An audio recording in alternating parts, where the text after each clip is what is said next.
안녕하세요. 반갑습니다. 진짜 공부입니다. 자, 여러분들과 함께 이제 4주 차네요. 벌써 4주 동안 고생하셨습니다. 네, 같이 참석해 주신 분들 너무나 감사드리고요. 예, 오늘 우리가 다룰 주제는 어, 내신 대비 효과적으로 하는 방법에 대한 얘기입니다. 지금 한참 아이들이 중간고사 기간일 겁니다. 그렇죠? 한참 지금 중간고사를 열심히 보고 있을 텐데 아마 걱정이 많으실 겁니다. 이번에는 시험을 잘 볼 것인가, 그죠? 걱정들 되게 많으시죠? 어떻게 해야 효과적으로 과연 우리가 내신 대비를 할 수 있을까? 이런 고민들 많으실 겁니다. 물론 어머니들도 다 공부를 해보셨고요. 또 우리 참여하시는 분들도 다들 열심히 공부를 해보셨기 때문에 공부에 대한 뭐랄까요, 방법, 노하우 나름도 있으실 겁니다. 예, 특별한 노하우가 있는 건 아닙니다. 그렇지만 우리가 한번 그런 사실에 대해서 짚어보고 그러한 사실에 대해서 고민해보고 또 아이들에게 전달할 수 있다면 그렇다면 상당히 행복한 시간이 되지 않을까 이런 생각을 좀 해봅니다. 예. 오늘도 아직 방송 참여가 굉장히 좀 늦는 편이시네요. 네. 늦는 편이시지만 예, 몇 분 안 되시지만 아주 열심히 여러분들과 함께 우리 오늘 같이 토크쇼를 진행해 보도록 하겠습니다. 자, 우리 아이가 시험을 잘 보려면 과연 어떻게 해야 될 것인가? 라는 건데요. 가장 원론적인 얘기부터 먼저 해볼게요. 과연 어떻게 해야 아이가 시험을 잘 볼 것인가? 뻔합니다. 준비를 잘하면 되겠죠. 예, 그러면 이 준비를 상당히 잘하려면 과연 어떻게 해야 될 것인가 합니다. 자, 이 시험 보는 일정을 먼저 파악을 좀 해야 될 겁니다, 아이들이. 물론 지금 당장 시험 기간에 앞서서는 우리 아이들이 뭐랄까요, 당연히 시험 일정을 알겠죠. 예. 그러나 이미 머릿속에 우리가 시험 보기 한 달 전부터, 두 달 전부터, 아니, 학기가 시작되기 전부터 시험 일정에 대해서는 좀 알고 있어야 됩니다. 최소한 뭡니까? 학교에서 무슨 날, 무슨 과목을 본다. 이런 거 정도는 몰라더라도요, 모르더라도 뭘 알고 있어야 되죠? 며칠부터 며칠까지가 중간고사 기간이다. 며칠부터 며칠까지가 기말고사 기간이다. 라고 하는 것은 우리가 먼저 숙지하고 있어야 될 겁니다. 그게 없다면 시험 대비가 효과적으로 되지 않을 거죠. 근데 많은 학생들이 시험 대비 기간을 잘 몰라요. 시험 기간 자체를 잘 몰라요. 그래서 자신이 학원을 다닌다면 학원에서 시험 대비를 해주기 시작하면 그제서야 중간고사 대비 기간이구나. 이렇게 생각을 한다는 겁니다. 네. 그래서 시험 기간을 미리 좀 알고 있어야 된다는 것도 기억해 줘야 되고요. 그러면 최소 시험을 준비를 하려면 내신 참 중요해졌지 않습니까? 요즘에? 어느 정도 기간 정도의 기간을 할애해서 내신 준비를 해야 되느냐 그랬습니다. 어떤 아이들은 한 달 이상을 전부터 준비하는 친구들이 있어요. 근데 요거는 입시 전략에 따라서 조금 다릅니다. 예를 들어서 이 친구가 내신을 굉장히 잘하는 아이예요. 그래서 학생부 교과 전형으로 준비를 해야 됩니다. 입시를요. 그러면 이런 친구들은요. 아예 학기 들어가면서부터 또는 뭡니까? 한 달에서 한 달 반 정도 전부터 내신 대비에 목을 매야 됩니다. 또는 이런 친구가 있습니다. 예체능이에요. 실기 시험이 굉장히 중요한 친구입니다. 근데 실기만 들어가느냐? 그거 아니죠. 내신도 들어가지 않습니까? 내신도 들어가기 때문에 또 내신에 차지하는 비율이 굉장히 높기 때문에 그런 친구들도 어떻습니까? 평상시 때는 거의 뭡니까? 내신 위주로 공부를 하는 게 좋습니다. 그런 친구들. 그래서 내신 대비 기간을 굉장히 길게 잡아줘야 됩니다. 그런 친구들. 많게는 한 달 반, 두 달까지도 잡을 수도 있습니다. 그러니까 즉 3월 달에 학기가 시작됐다면 3월, 4월 풀로 두 달을 뭡니까? 내신 대비에 올인을 하는 것도 방법입니다. 예. 자, 일반적인 아이들이 보통 한 3주 전에서 4주 전에 시작을 합니다. 3주 전에서 시작을 하는데 역시 그거는 누가 만들어낸 거냐면 학원들이 만들어낸 거예요. 2주에서 2주 반 정도에서 학원들이 뭘 만들어냈죠? 내신 대비 진도 나가주고요. 그 다음에 한 주 반 정도의 기간 동안 그리고 직전 보충까지 해가지고 문제풀이 과정을 이렇게 학원들이 진행을 하고 있는 겁니다. 그래서 보편적으로 3, 4주라고 얘기를 하는 거지요. 근데 혼자 자기주도 학습을 하는 친구들도 역시 마찬가지입니다. 뭘 해줘야 됩니까? 혼자 그렇게 준비를 해야 됩니다. 그런데 기간만 확보가 됐다고 해서 우리가 시험을 잘 보느냐? 그게 아니라 사실은 한 달 전에 우리가 시험 대비를 한다고 했을 때 학교에서는 시험 범위가 발표가 되지 않습니다. 시험 범위를 몰라요. 예. 그런 상태 속에서 아이들이 시험 대비를 하자 그러면 참 난처해 하지요. 예. 그러면 어떻게 해야 됩니까? 시험이 얼마 남지 않았지만 어떻게 해야 되죠? 스스로가 예측 범위를 해야 됩니다. 예측 범위를 먼저 정해야 됩니다. 우리 학교는 1, 2, 3단원이 나갈 것이다. 우리 학교는 1, 3, 5단원이 시험 범위일 것이다. 라는 예측을 먼저 해야 됩니다. 시험 범위에 대한 예측을 해야 되지요. 학원을 다니는 과목들은 학원에서 이미 예측을 좀 하고 들어갑니다. 선생님들께서. 그리고 예년의 기준에 좀 맞춰서 시험 범위를 정하기도 하지요. 그렇지만 학생들에게 맡겨 놓으면 학생들이 그 예측을 잘 안 합니다. 예. 주요 과목에 대한 예측은 잘 하나, 특히 또 뭡니까? 기타 과목에 대한 예측을 좀 잘 못해요. 사회 과목이나 과학 과목이나 이런 것에 대한 예측은 좀 굉장히 떨어집니다. 예측을 미리 해야 됩니다. 그리고 설령 학교에서 진도를 못 나가도요. 그렇죠. 학교에서 진도를 못 나갈 수 있습니다. 왜 못 나가냐면 학교는요. 비교과 활동도 해야 되고요. 여러 가지 행사를 진행해야 됩니다. 그러다 보니까 학기 초가 되게 바빠요. 그래서 학기 초에 1단원에 1, 2학과밖에 못 나갔다면 4월 달 들어가면 그죠? 시험 직전에 한 달 전에 들어가면 진도가 빨라지기 시작한다는 거죠. 네. 느리게 나가던 진도가 빨라진다는 겁니다. 그래서 그런 빨라지는 진도를 미리 체킹을 할 수 있어야 됩니다. 네. 학교 한두 번 다닌 거 아닙니다. 그죠? 한두 해 다닌 것도 아니니까 중고등학생쯤 됐으면 미리 그걸 생각을 해서 교과서를 펼쳐보면 이 교과서가 한 학기용인지 또는 두 학기용인지 우리가 알 수 있습니다. 한 학기용이면 절반 정도가 뭡니까? 시험 범위일 거고요. 그죠? 또 절반이 뭡니까? 기말고사일 거 아니겠습니까? 그런데 우리가 학기 초에 우리가 봐야 될 부분은 뭐냐면 학교에서 나가는 순서라는 거죠. 예전에는 학교에서 교과서 순서를 나갈 때에 어떻게 나갔습니까? 순서대로 나갔어요. 1단원, 2단원, 3단원, 4단원 순서대로 나갔어요. 그런데 요즘은 그렇게 안 나가요. 학원들을 물먹이려고 하시는 건지 선생님들이 모르겠지만 어떻게 나갑니까? 예. 그냥 1, 3, 5, 7, 9 이렇게 나가요. 나갈 때. 막 왜냐면 또 1단원, 2단원, 5단원 막 이렇게 막 그죠? 팍팍팍 찌르는 식으로 그렇게 막 진행을 하기도 합니다. 네. 굉장히 뭡니까? 안타깝죠. 그죠? 네. 우리가 예측하기가 어려울 정도로 시험 범위가 막 들쭉날쭉하는 게 있습니다. 그러나 적어도 사람들이 하는 일이고요. 계획적으로 하는 일이다 보니까 뭐가 있습니까? 규칙성은 분명히 존재합니다. 뭐가 존재한다고요? 규칙성이 분명히 존재한다는 겁니다. 규칙성. 그러니까 그 규칙성을 우리가 알아야 한다는 거죠. 규칙성을. 읽어내야 된다는 겁니다. 규칙성을. 예. 그 규칙성을 읽어내지 못한다면 그렇죠. 힘들다는 겁니다. 그래서 시험 예상 범위를 미리 딱 그쵸? 나름 알아봐야 되겠죠. 아니면 뭡니까? 정 알기 어려우면 담당 과목 선생님을 찾아뵙고 그죠? 선생님께 뭡니까? 여쭤보는 것도 방법이죠. 선생님, 중간고사 범위를 어느 정도까지 예상하고 계십니까? 이렇게 물어보는 것도 방법입니다. 사실 이거는 누가 해줘야 되냐면 학생이 해줘야 됩니다. 부모님들이 직접 여쭤보는 거 사실 좀 웃겨요. 네. 중학생쯤 된다면 네, 저는 좀 웃깁니다. 사실은. 예. 중학생들이 좀 한다면 좀 굉장히 웃긴 일이 있죠. 예. 그러나 뭐죠? 반드시 뭐가 해주는 게 좋았습니까? 네, 그렇죠. 아이들을 통해서 예상 범위를 이렇게 체킹을 해주는 필요성, 그런 필요성이 상당히 있다라고 말씀을 좀 드리겠습니다. 그래서 시험 범위가 예측이 됐다면 이제 뭡니까? 공부를 해나가야 되는데 공부하기 전에 할 일이 있어요. 뭐냐면 바로 목표 점수를 예측하는 겁니다. 뭐라고요? 목표 점수. 예. 목표 점수를 잡아야 된다는 거죠. 그죠? 목표 점수입니다. 뭐 국어는 지난번 때 내가 90점을 맞았으니까 100점을 맞겠다. 뭐 수학은 이번에 어려울 것 같아. 단원도 어렵고 내가 약한 부분이 많아. 그래서 한 80점을 맞겠다. 나름 뭡니까? 목표를 잡아야 된다는 거죠. 네. 지난번에 1등급 점수가 몇 점이었으니까 나는 2등급이었으니까 1등급으로 도전을 해보겠다. 이런 식으로 뭡니까? 목표 설정이 반드시 있어야 됩니다.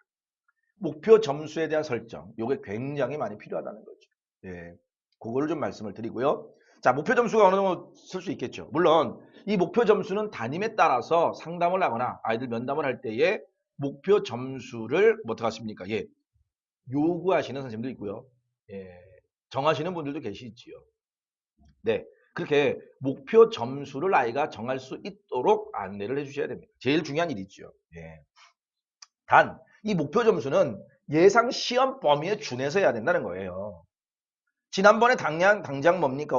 50점을 맞았으니까 요번에 80점을 맞겠다. 이렇게 목표를 무조건 위로 잡는 것이 아니라 내가 약한 단원이 있다는 겁니다. 내가 약한 단원이 있다는 거죠. 내가 약한 단원이 나옵니다. 그럼 요번에는 목표 점수를 좀 낮춰야 됩니다. 근데 그게 나만 약한 것이다 라고 본다면 어떨까요? 우리 아이만 약한 것이다 라고 본다면 그렇다면 좀 뭡니까? 낮춰야 되겠죠. 그런데 나만 약한 게 아니라 대부분의 아이들이 약한 거야. 대부분의 아이들이 힘들어하는 단원이야. 그렇다면 어떨까요? 예, 목표 점수는 그냥 그대로 유지할 수도 있다는 거죠. 예, 그런 식의 시각을 반드시 가져줘야 된다는 겁니다. 네, 굉장히 필요한 일이죠. 네, 굉장히 필요한 일입니다. 그래서 내가 목표 점수를 넣을 때 단원에 따라서 나의 실력의 장단점에 따라서 정확하게 체킹을 하셔야 된다는 겁니다. 그래서 거기에 걸맞춰서 뭘 해야 되죠? 시험 대비를 차근히 해주셔야 된다는 겁니다. 예. 자, 그래서 목표 점수가 정했습니다. 예, 막연하게 하는 건 안 되는 거죠. 예. 자세히 구체적으로 정했다면 이제 뭡니까? 과목별 학습 분량을 정하셔야 됩니다. 일일 분량 또는 일주일 분량 단위로 정해 주셔야 됩니다. 학습 분량이지요. 그죠?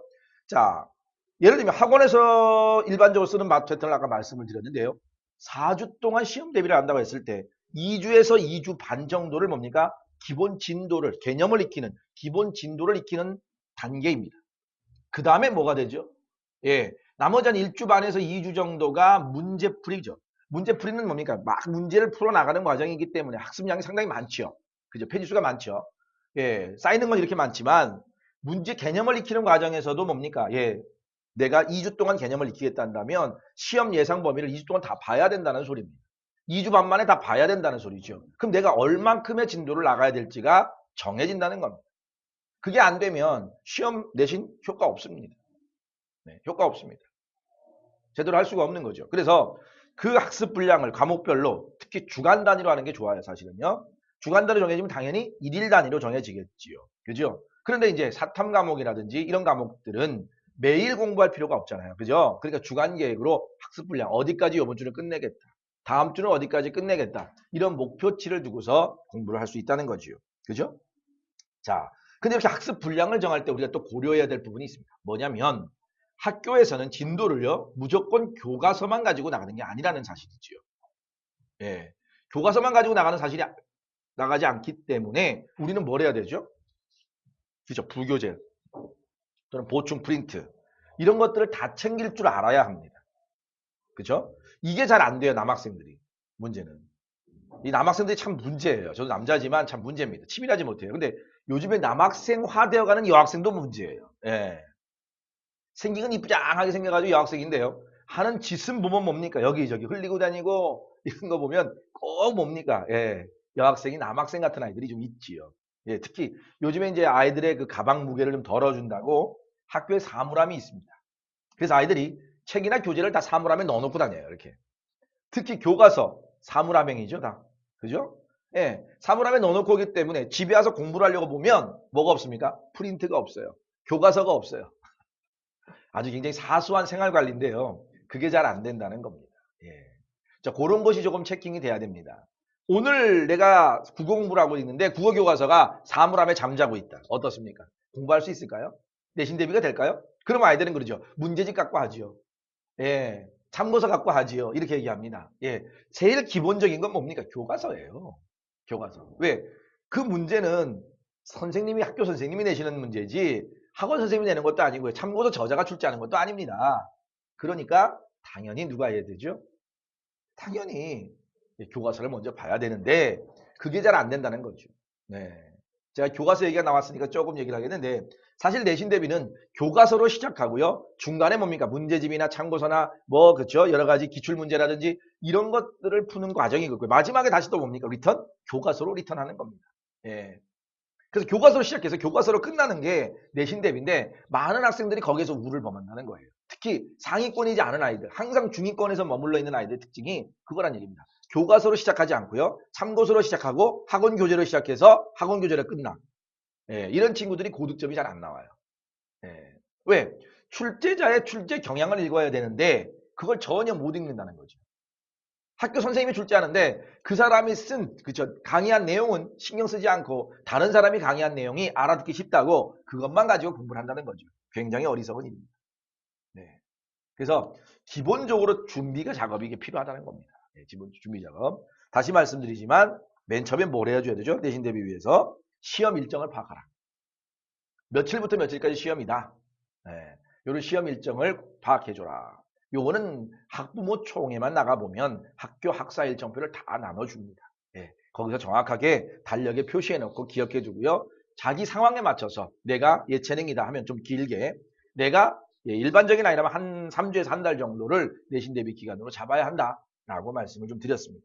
그 다음에 이제 뭐야? 목표 점수를 정하는데 목표 점수도 막연하게 정하는 것이 아니라 어떻게 정해라? 그렇죠. 자신의 장단점을 파악해서 정해라는 겁니다. 내가 그 단원에 약한지, 그 단원에 강한지 이런 것들을 파악해서 해달라라는 얘기고요. 그 다음에 또 뭡니까? 예, 학습 분량을 정하라는 거죠. 일일 분량, 주간 분량 정해서 그죠? 텀은 어떻게 돌아가라? 개념 익히기, 내용 익히기, 그 다음에 뭡니까? 문제풀이, 다시 교과서로 돌아가기. 이런 과정으로 공부를 하라라고 말씀을 드렸습니다. 네. 자, 그러면 이제 뭡니까? 이제 구체적인 계획표를 짜야 되겠지요. 예, 학습 분량이 나오면 하루에 몇 시간에 어떤 과목을 하려 한다는 게 나온다면 그렇다면 어떻게 합니까? 예, 스터디 플랜, 특히 주간 플랜을 잘 짜야 합니다. 예. 거기에 뭐가 들어가야 되는 거죠? 내 학습에 대한 뭡니까? 계획이 들어가야 되는 거지요. 예. 그게 들어가야만 어떻습니까? 확실하게 뭡니까? 공부를 확보할 수가 있다는 겁니다. 예.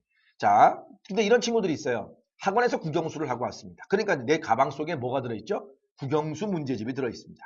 그래서 국영수에 대한 것만 계속하는 친구들이 있어요. 예, 절대 그렇게 해서는 안 됩니다. 뭐가 들어가야 되죠? 학습 시간을 확보할 때는 국영수가 만약에 학원을 다닌다면 학원에서 모든 걸 해결하는 프로그램이라면 학원 위주로 공부를 하시면 맞을 겁니다. 그런데 그게 아니고 본인이 뭡니까? 영수는 학원을 다니는데 국어는 안 다닌다. 또는 수학은 다니는데 영어하고 국어는 안 다닌다. 라고 한다면 별도로 혼자 공부하는 시간을 지정해 놓으셔야 됩니다. 그래서 플랜을 잘 짜 놓으셔야 됩니다. 예. 알겠죠? 예, 꼭 해 놓으셔야 됩니다. 예. 그래서 주간 플랜을 꼭 짜셔야 되고요. 특히 우리가 많이 흐트러지는 시간대가 언제냐면 토요일과 일요일 주말 시간대입니다. 이 주말 시간대를 우리가 뭡니까? 활용을 정말 잘해야 됩니다. 예. 아침에 늦잠 한번 자고서 낮에 한 11시, 12시까지 우리가 보통 수면 시간이지요. 그렇죠? 해가 막 떠야 우리는 뭡니까? 숙면을 취해집니다. 그렇죠? 그 해를 받아야 아이들이 보통 뭡니까? 광합성을 하기 때문에 아이들이 그 해가 떠야만 좀 뭡니까? 그 공부에 매달리는 경향이 좀 있습니다. 네. 근데 그렇게 되면 반나절 이미 날아가 버려요. 공부한다고 금요일날 밤에 늦게 3시까지 뭡니까? 스마트폰 만지면서 가끔 친구랑 카톡하다가 늦게 잠들면 그렇게 일어날 수 있어요. 한 3시쯤 잠들면 아침 10시, 11시에 일어나는 건 쉬운 일입니다. 예. 그러니까 이 수면 시간에 대한 부분들 있지 않습니까? 그리고 스마트폰에 대한 통제 이런 부분들이 반드시 필요하다는 거예요. 예. 시험 대비 기간에 더더욱 필요하다는 겁니다. 예. 스마트폰 만지고 하다 보면 이 빛 때문에 잠이 잘 안 와요. 예. 그래서 우리가 보면 느슨해질 수 있죠, 아이가. 그러면 주말 그냥 날아가 버립니다. 사실 개인적인 자습 시간을 확보할 수 있는 좋은 시간이 바로 이 토요일과 일요일 시간인데 그 시간대가 잘 안 지켜지는 친구들이 있습니다. 네. 그런 친구들은 뭡니까? 예. 이 계획표를 잘 짜셔야 되고요. 짜는 것뿐만 아니라 그걸 지키도록 몸부림을 쳐야 합니다. 네. 온 가족이 함께 협력해 줘야 됩니다. 아빠도 출근 안 하신다고 늘어져 계시면 온 가족이 늘어져 있습니다. 온 가족이 10시, 11시에 일어난다면 아이도 그렇게 일어납니다. 절대 뭡니까? 공부 시간 확보가 잘 안 됩니다. 그리고요. 1시, 새벽 1시가 넘어가면 사실 공부 잘 안 돼요. 졸립니다. 피곤하고 늘어집니다. 예. 그리고 아이들도요, 심리적으로 새벽 1시가 넘어가면 공부 좀 했다고 생각을 해요. 그러니까 이 별로 바람직한 얘기 아닙니다. 예. 자, 그 다음에 이제 학습 분량을 정했고 학습 시간을 확보를 했다면 이제 본격적으로 뭡니까? 예. 공부를 해 나가야 되는 거지요. 그죠? 공부를 해 나가야 됩니다. 해 나가야 됩니다. 자, 그럴 때는 어떻게 해야 될까요? 당연히 아까도 얘기했지만요. 개념을 반복적으로 익히는 과정이 먼저 필요하다는 겁니다. 그런데 여기서 아이들이 아까도 잠깐 언급했지만 잠깐 범하는 우가 있어요. 잘못이 있어요. 뭐냐면 학교에서 진도가 안 나갔어요. 과목에서. 예를 들어서 내가 예상한 범위는 1단원, 2단원, 3단원이 시험범인데 학교 선생님은 이제 2단원 이제 들어갔어. 그럼 2단원과 3단원을 아이들이 어떻게 합니까? 덜 보게 돼요. 예. 이런 경우는요. 요즘에 뭐 EBS 인강 같은 것도 좋은 게 있기 때문에 미리 보면서 예습을 하는 게 맞습니다. 그리고요. 그런 걸 위해서는 선생님한테 안 배웠기 때문에 자습서를 통해서 예습을 해야 됩니다. 근데 문제는요. 이 학습 도구인 자습서가 준비가 안 돼 있어요. 아깝다 이거예요. 이런 친구도 생각보다 많습니다. 자습서, 평가 문제집 이런 거 정도도 과목별로 하나씩은 있어줘야 되는데 없어요. 예, 없어요. 그런 준비는 반드시 해야 되는데 안 합니다. 엄마한테 얘기하면 엄마가 분명히 사줄 텐데 얘기 안 합니다. 엄마가 계모인가 봐요. 예. 얘기를 안 합니다. 예. 배고플 땐 얘기하죠. 배고프다고. 근데 이 차고프다는 얘기를 안 한다는 거죠. 예. 이게 우리 어머니들이 그런 부분들은 체크를 해주셔야 됩니다. 수학이나 영어, 이 참고서를 안 사는 습관이 좀 많이 들어있는 이유가 뭐냐면 학원을 많이 다녀요. 네. 학원을 다니면서 학원에서 문제집을 정해줘 버리죠. 예. 그리고 거기서 문제집 하는 게 많죠. 또 거기다가 학원에서 복사기를 막 돌려가지고 온갖 문제를 다 끄집어내주죠. 예. 학원 다니는 과목은 그럴 수 있습니다. 그런데 문제는 학원을 안 다니는 과목까지도 그런다는 얘기죠. 자, 우리 아이가 평가 문제집이나 참고서조차도 없다면 문제가 있다는 겁니다. 근데 또 어떤 부모님들은 그래서 학기 초에 문제집을 사주려고 어떻게 하죠? 서점에, 큰 서점에 끌고 나가서 애를 왕창 다 삽니다. 뭐 국사, 사회, 뭐 과학, 몽땅 다 사요. 그런 걸 아이가 볼까요? 네, 안 봅니다. 안 봅니다. 잘. 본인이 필요한가 느끼게 만들고 사줘야 됩니다. 예, 그래서 사실 동네 서점에서 한 권 한 권 사주는 게 좋아요. 그거 또 잘못 사면요. 문제집을 잘못 사. 예를 들면 국어 문제집을 샀는데 비상출판사래. 엄마가 샀어. 비상한을 사왔어.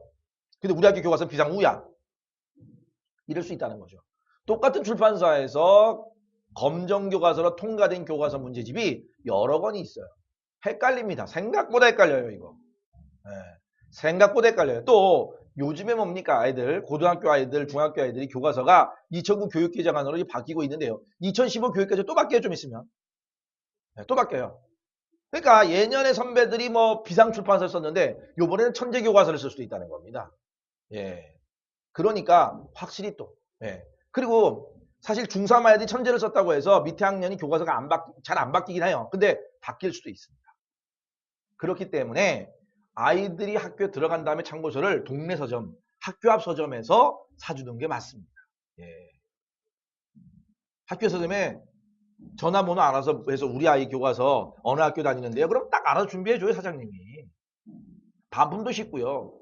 근데 왜 엄마가 혼자 가가지고 큰 서점 가거나 아니면 인터넷에 사가지고 잘못 사는 경우 택배 보내려면 다시 뭡니까? 착불비 부담해가지고 반송비 부담해서 해야 되는 그런 불상사가 생기는 거죠. 자, 그래서 참고서의 필요성, 자습서의 필요성을 제가 말씀을 드렸습니다. 학교 진도보다 내가 먼저 나가줘야 됩니다. 진도를요. 그렇지 않으면 정해진 범위를 끝낼 수가 없어요. 두 번, 세 번 봐야 되는데 경쟁력이 안 됩니다. 예. 1단원, 2단원까지는 되는데 3단원이 준비가 잘 안 되는 거죠. 근데 1단원이 어렵습니까? 2단원이 어렵습니까? 3단원이 어렵습니까? 3단원이 더 어려워요. 거기서 승부처인데 그 승부처인 진도가 언제 끝납니까? 시험 보기 일주일 전에 끝나요, 학교에서. 그럼 거기는 어떻습니까? 한 번 보고 가는 거예요. 시험은요. 한 번 보고, 두 번 보고, 세 번 보고 가야, 네 번 보고 가야 성적이 나옵니다. 그러니까 잘하는 아이들은 대부분 다 그렇게 공부를 합니다. 근데 아이들이 어때요? 두 번 정도 보면 많이 봤다고 생각해. 다 본 거야. 알 것 같아. 다 안 돼. 문제 푸니까 알 것 같아. 다 맞을 것 같아. 뭐 이럽니다. 그러니까 점수가 안 나오는 거예요. 겸손해야 되거든요.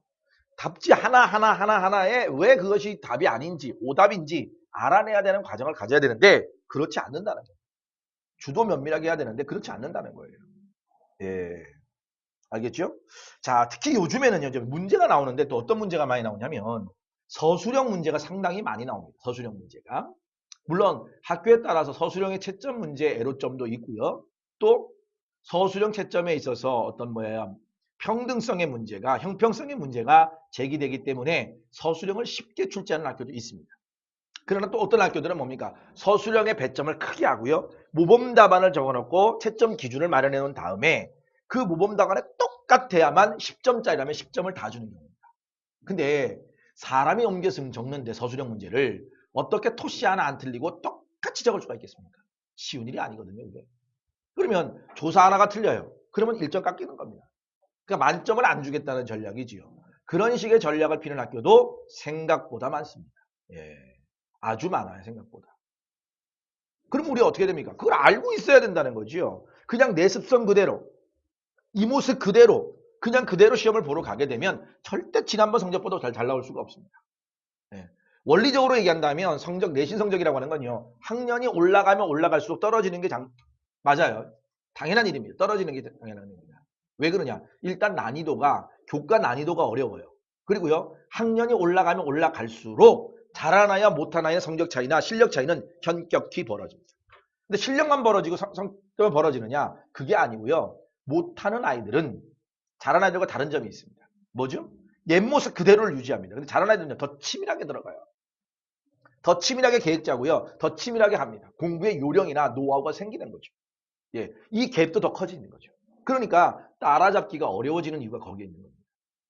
우리 아이들이 다음 시험에 저 친구가 있기 때문에 내가 밀릴 거야 라고 겁을 먹는 이유는 거기에 있는 거죠. 그 친구는 그만큼 치밀하게 공부를 하는 겁니다. 아주 치밀하게 공부를 하는데 나는 옛 모습 그대로, 그렇죠? 초등학교 5학년 때 공부 방법 그대로 유지해 가는 거죠. 예, 좀 더 치밀해야 됩니다. 자, 그러면 그 치밀한 방법 중에 첫 번째 방법이 뭐냐면 바로 선생님, 특히 수업 시간에 어떻게 하느냐의 문제입니다. 수업 시간에 멀뚱하니 뒷짐지고 선생님 말씀만 듣고 있는 친구도 있고요. 예, 안 되겠죠, 당연히. 노트 필기하는 겁니다. 책에다 필기를 하든 필기를 잘해야 하면서 집중해야 되는 거죠. 예. 어떤 친구는 필기하다 보니까 머릿속에 안 들어와서 필기를 안 한답니다. 말이 됩니까, 그게? 예? 말이 안 되거든요. 예. 필기하면서 선생님 말씀에 집중하다 보면 다 들립니다. 특히 중학생 정도 되면 다 들립니다. 한국 사람이기 때문에 다 들립니다. 그런 쓸데없는 핑계는 대지 말라고 하시고요. 예. 절대로 뭡니까? 예. 수업 시간에 집중해야 됩니다. 특히 주관식 문제가 나와요. 서술형 주관식 문제가 나오는데 그 서술형 주관식 문제를 대처하기 위해서 아이들이 써하는 전략이 있습니다. 뭐냐면 학원에서 주는 서술형 문제들이에요. 예, 그거는 표본적인 것밖에 안 됩니다. 출제자는 누굽니까? 선생님이고요. 채점관도 선생님이에요. 절대 만점이 나올 수가 없습니다. 그것만 갖고는. 그럼 어떻게 해야 됩니까? 방법이 딱 하나 있죠. 선생님이 수업을 듣고 나면 어떻게 합니까? 그 듣는 즉시 서술형 문제를 자기가 만들어 보는 거예요. 선생님이 강조했던 것을 답안으로 만들어 보는 겁니다. 그날 만드는 게 제일 좋죠. 그러면서 복습을 하는 게 제일 좋습니다. 예. 실제로 제가 이 공부 방법을 어떤 아이에게 접목을 시켰을 때 효과를 못 본 아이가 없습니다. 왜? 선생님이 자기가 강의한 게 있잖아요. 강의하지 않은 걸 내지는 않는단 말입니다.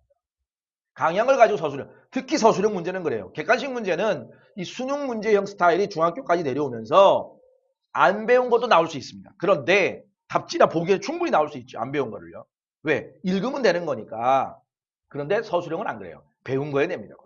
그러니까 선생님한테 강의를 한번 딱 수업을 들었으면 그 쉬는 시간에 한 문제, 두 문제, 세 문제 정도의 주관식 문제를 한번 자기가 만들어 보는 겁니다. 쉬는 시간에.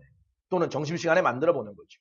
놔뒀다가 야자 시간이나 집에 들어와서 혼자 공부하는 시간에 그 답변을 적어보는 겁니다. 그러면 당연히 자연스럽게 복습이 되는 겁니다.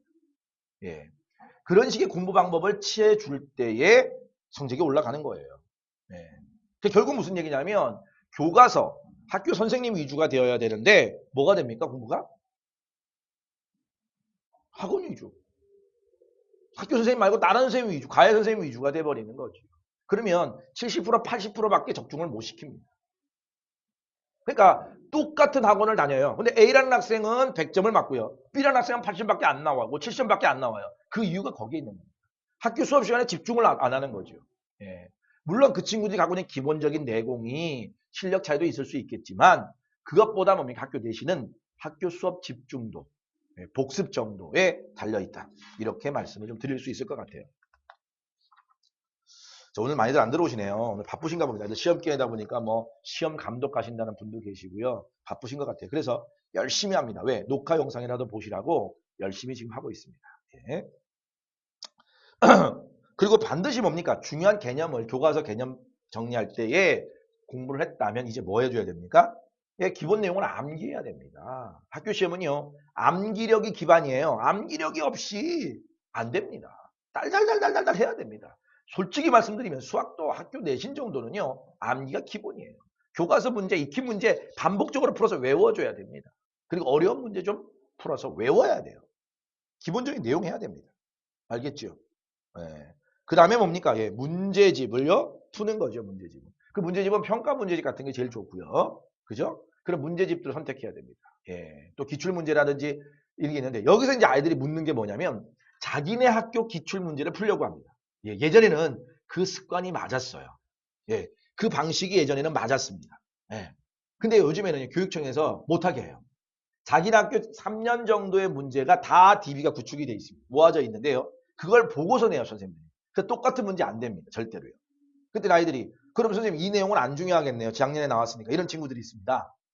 예, 중요한 개념은 나오는데 문제 유형이 바뀌는 거고요. 문제에 사용된 어휘나 답지의 내용이 바뀌는 거예요. 개념은 어차피 똑같기 때문에 안 나올 수가 없습니다. 예. 그러니까 저는 이렇게 권하죠. 똑같은 교과서, 똑같은 출판사의 똑같은 교과서에 다른 학교 걸 풀어봐. 그죠? 그게 훨씬 더 맞는 말이죠. 예, 그래서 기출문제도 내 학교 것만이 아니라 타 학교 걸 많이 풀어봐. 이렇게 말하고 싶어요. 예. 타 학교 걸 많이 풀어봐라. 예, 그러면 어떻습니까? 예, 어떤 내용이 중요한지도 알고요. 그죠? 어떻게 문제가 변형될지도 우리가 예측할 수 있는 거죠. 그래서 문제는 많이 풀어볼수록 좋고요. 또 너무 많이 풀어보는 건 의미가 없습니다. 풀어봤으면 적당량을 풀어봤다면 이제 뭡니까? 반복해서 보는 게 필요해요. 근데 요즘 아이들 특징이 뭡니까? 반복해서 안 봐. 한 번 보면 끝나 그냥. 문제집 한 번 보면 땡. 기출 문제집 한 번 보면 땡. 예, 깨끗합니다. 아이들이. 아주 시원시원해. 쿨해. 이러면 안 돼요. 예, 이러면 안 되고요. 어떻게 해야 되죠? 그렇죠. 반복을 좀 해야 됩니다. 최소 한두 번은 봐줘야 됩니다. 그러니까 마무리 교과서 정리하기 전에 문제 풀었던 거 반복해서 내가 왜 틀렸는지, 왜 오답을 냈는지 이런 것들을 어떻게 합니까? 예, 살펴봐줘야 된다는 겁니다. 되게 필요해요, 그게. 그리고 난 다음에 이제 어떻게 하는 거죠? 그리고 난 다음에 예, 교과서로 다시 리턴. 알겠죠? 예, 그 과정입니다. 그 과정이 반복적으로 잘만 된다면, 그죠? 또 어떤 사람들은 그래요. 뭐, 오답 노트를 만들어라. 아유, 저는요, 그게까지 애들한테 무리한 거 요구하지 마세요.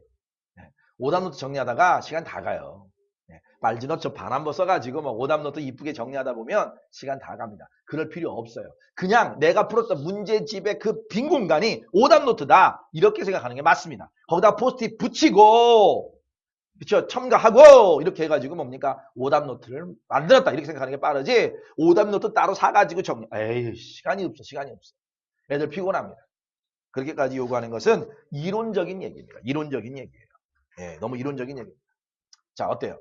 자 오늘 이 내용들 이제 얼추 말씀을 좀 드렸는데요. 피상적이긴 합니다. 과목별 어떤 접속이나 우리 학교의 특성에 맞거나 우리 아이의 공부 습관에 맞는 바는 아닐 겁니다. 하지만 일반론적으로 상위권 아이들은요. 다 이렇게 공부를 해나갑니다. 이런 방식으로 공부를 해나가고 이런 식으로 정리를 해나가는데 우리 아이는 과연 어떻게 합니까? 이거죠. 예. 우리 아이는 과연 어떻게 하느냐. 예. 우리 아이는 어떻게 공부를 해나갈 것인가. 예. 그런 부분들에 대해서 우리가 같이 이제 질문을 좀 해보겠는데요. 자, 혹시 지금 들어오신 분들 중에서 혹시 우리 아이의 공부 방법에 대해서 또는 우리 아이가 어떤 식으로 공부하고 있는데 어떻게 했으면 좋겠다라고 문의를 하고 싶으신 분, 상담을 필요하신 분들은 말씀해 주시면 거기에 준해서 제가 예, 안내하고 상담을 해드리도록 하겠습니다. 네. 네.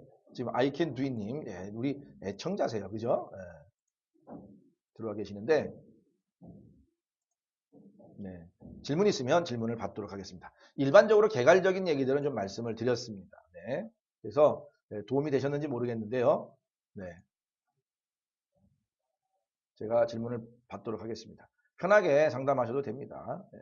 부담 가지지 마시고 오늘은 이제 녹화를 위주로 합니다. 많은 부모님들이 애청하시던 분들이 학교 시험 감독을 가신다는 분도 계시고요. 또 뭐 급박한 일이 있다고 생각합니다. 예. 그래서 오늘까지 이제 방송은 마무리를 짓고요. 4주짜리였기 때문에 마무리 짓고요. 1주 정도 휴방을 하고 네. 예. 초등학교 6학년입니까? 아, 그렇군요. 예. 그 휴방을 1주 정도 하고요. 5월 둘째 주부터 5일 뭐 어린이날 때는 다 아이들이 놀아요. 그죠? 그래서 그때를 빼고 그 다음 주 또 시험 기간이고 그래서 그 다음 주부터는 목요일 날 다시 같은 요일은 똑같습니다. 밤 11시에 상담 방송, 학생들과 함께하는 상담 방송이지요. 네, 주제를 정해서 진행을 하도록 하겠습니다. 네. 학생들이 오히려 더 어머니들보다는 좀 능동적이라고 보이지요. 네. 자, 초등학교 6학년 어머니신데요. 수학을 지금 중1 될 때에 하고 질문을 하셨습니다. 네. 어떤 말씀인지 예측은 되는데 끝까지 기다려요. 교과가 바뀐다는 게 교과서가 바뀌냐는 얘기입니까? 예, 2015년 교육 개정안에 의해서 교과서가 바뀌는 걸로 알고 있습니다. 예, 교과서 바뀌는 걸로 알고 있습니다. 정확하게 지금 초등학교 6학년 때부터 바뀌는 건지 초등학교 5학년 때부터 바뀌는데 하여튼 그 무렵에 바뀌는 걸로 알고 있습니다. 교육 개정안이 바뀌었어요. 예전에는 뭐 7차 교육 개정안 이렇게 했는데 말은 이제 7차란 말은 거기까지 쓰고요. 이제 연도를 앞에 붙입니다. 2009 교육 개정안 이렇게 쓰고요. 2015 교육 개정안에서 2015 작년도 교육 개정안으로 바뀌었습니다. 거기에 의해서 이제 교과서가 만들어지고 있습니다. 그래서 이제 요번에 뭐 논란이 있는 거지만 교과서 국정교과서 국사교과서가 나온다고 그러지 않습니까? 그 교과서도 아마 같은 교육개정안에 준수해서 이렇게 나오는 걸로 저는 이해를 하고 받아들이고 있습니다. 예, 교과서가 바뀌는데요. 사실 지금 수학만 바뀌는 게 아니고 모든 과목이 다 바뀌는 거죠. 바뀌는데 선행은 그냥 그대로 진행하시면 됩니다. 예, 그리고요, 지금 초등학교 6학년이니까 초등학교 6학년은요, 어머니, 선행이란 용어를 좀 학원들이 많이 쓰는데요. 초등학교 6학년이 중1 걸 공부하는 건 선행이란 용어를 아직 쓰지 마시고요. 그냥 예습 정도라고 말씀하시면 좋을 것 같습니다. 예, 6개월 정도의 예습은요, 괜찮은 겁니다. 예, 아주 이뻐요. 예, 괜찮습니다. 예, 학원 안 가, 걱정하시지 마시고요. EBS 인강 같은 거 많이 활용하시면 좋습니다. 예, 인터넷 방송. 그리고 저희도 이제 라이브 강의실이 새로 생기는데요. 리얼 스터디가 될지, 뭐 미래로 스터디가 될지, 뭐가 될지는 모르겠는데, 저희가 이름을 좀 정하고 있습니다.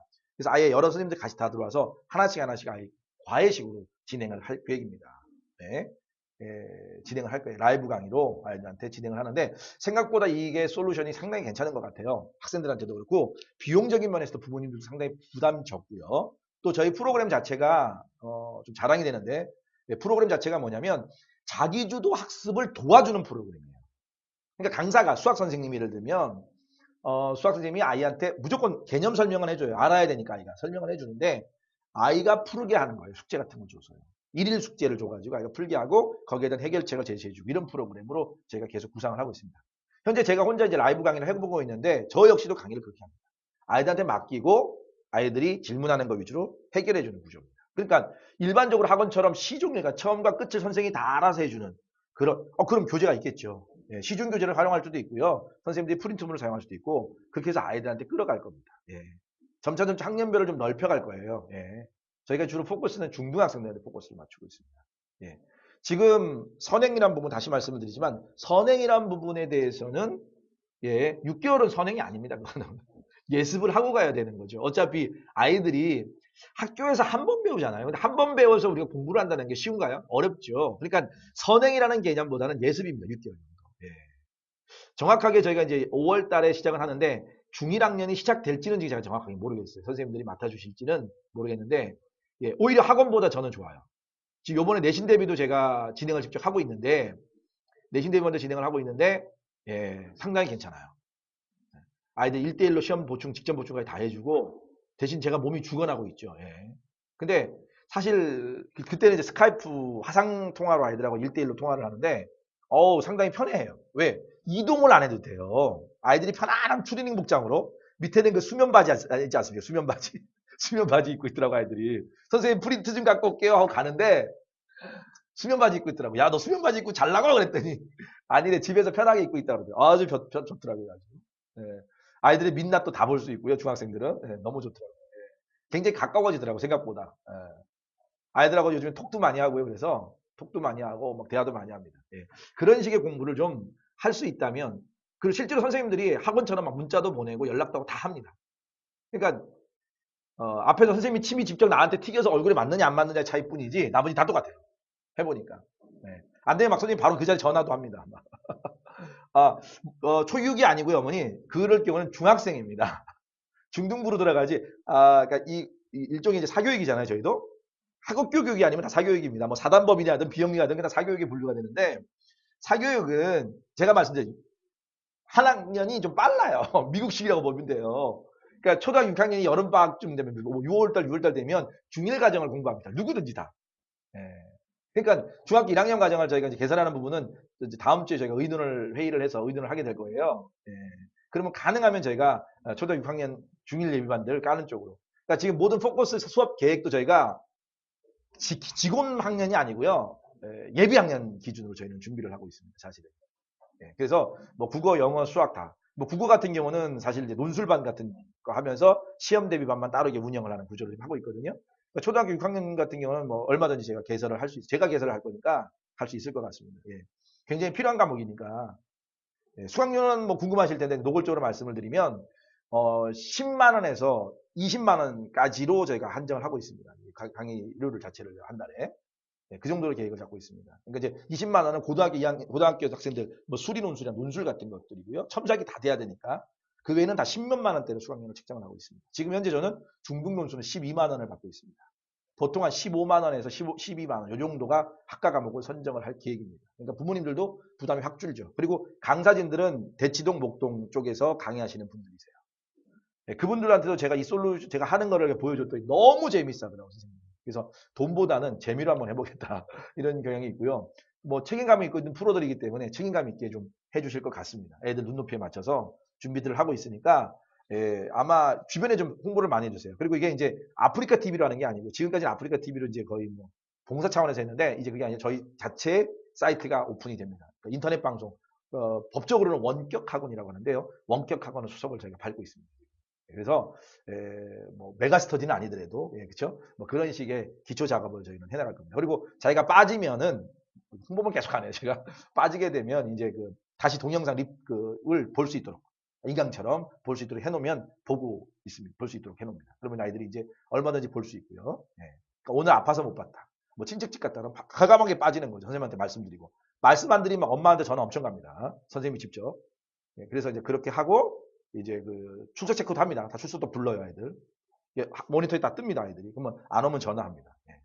그 자리에서 방송에서 바로 전화합니다. 녹화도 되고요. 안 온 게 동네방네 소문납니다, 아주. 그리고 그 영상은 한 6개월 정도 저희가 보관을 해서 아이가 다시 볼 수 있도록 사이트에 그렇게 구성이 되어 있습니다. 그래서 동영상 인강 시스템과 그다음에 라이브 실제 학원 수업과 이런 것들이 되어 있고요. 화상 과외라는 게 있어요. 1대1 과외보다는 좀 나을 거예요. 강사진이 나을 거예요. 왜냐하면 한 15만 원 정도에서 한 저희가 마감 인원은 한 15명에서 20명 정도 잡고 있는데 그러면 돈도 금액이 좀 되죠. 강사들한테 강사료를 좀 많이 책정해 줄 거기 때문에 강사들한테도 뭐 수입적인 면에서는 인원이 조금만 모이면 크게 나쁘지는 않을 거예요. 그래서 저희가 그렇게 시작을 할 계획입니다. 자, 어쨌든 아예 선행 문제를 물으셨는데요. 선행은 뭐 지금 하시는 건 선행이 아니고 예습 정도입니다. 보통 이제 선행학습이란 말이 워낙 우리가 유행이 됐기 때문에 그런데 선행이 아닙니다. 사실 육수학 같은 경우. 영어도 뭡니까? 초등학생 아이가 영어 회화를 아주 네이티브처럼 잘한다. 선행을 한 건가요, 이게? 언어는 선행이란 말을 쓰는 게 아니죠. 물론 이제 아이가 수능 문제를 풀고 있다. 그렇다면 그 선행이 될 수 있겠죠. 그러나 그런 건 선행이 아닙니다. 이제 6개월 정도의 예습 과정은 필요합니다. 어차피 우리가 공부라고 하는 건 경쟁을 하기 위함이기 때문에 반드시 필요한 거니까 6개월까지는 선행이란 말은 안 하고요. 6개월 넘어가는 거, 1년 정도 빨리 앞서간다. 이런 건 선행입니다. 근데 선행은 실제로 교육학적으로도 효과에 대해서 호불호가 좀 갈립니다. 근데 요즘엔 좀 아니다. 효과가 떨어진다는 쪽으로 많이 얘기가 이루어지고 있습니다. 그러니까 지금 자제분이 초등학교 6학년이면 지금 수학 중도 중학교 1학년 수학을 준비한다는 건 아주 적절한 타이밍입니다. 적절한 타이밍이니까 걱정할 수 있습니다. 얼마든지 들어오실 수 있으시고요. 그렇습니다. 또 다른 질문이 없으십니까? 다른 질문이 있으시면 그 질문 하나 정도 받고 오늘 방송은 마치도록 하겠습니다. 그래도 굉장히 즐겁네요. 많은 분이 없더라도 이렇게 그렇죠? 굉장히 즐겁습니다. 그리고 생각보다 이 유튜브나 이런 데 올리니까 어머니들이나 또 유튜브 이용자들이 이 클릭수가 상당히 높아요. 그래서 당장 그 시간에 못 맞춰서 상담 방송에 못 참여하시는 분들을 위해서라도 저는 이걸 지속할 겁니다. 많이 주변에 홍보를 좀 해주시고요. 요거를 유튜브라도 밴드를 특히 소개해 주시면 밴드에 제가 계속 공지를 올리니까 밴드에서도 볼 수 있을 것 같습니다. 아이가 하나밖에 없으신가요, 어머니? 초등학교 6학년이면 이제 첫 단추 잘 끼우면 좋겠네요, 아주. 비교과 프로그램에 대한 부분들도 꼼꼼하게 잘 챙기시면 굉장히 효과를 많이 보실 것 같습니다. 그렇습니다. 뭐 다른 질문은 없으십니까? 지난주는 또 많은 분들이 참석을 하시는데 이번 주는 또 굉장히 바쁘신 것 같아요. 시험 기간이나 어머니들이 더 바쁘죠, 사실. 요즘엔 학교를 엄마가 같이 다니는 것 같아요. 저도 아이들이 있지만 아이 엄마가 학교 많이 다닙니다. 일부러 다니는 건 아닌데요. 엄마들이 같이 다녀요.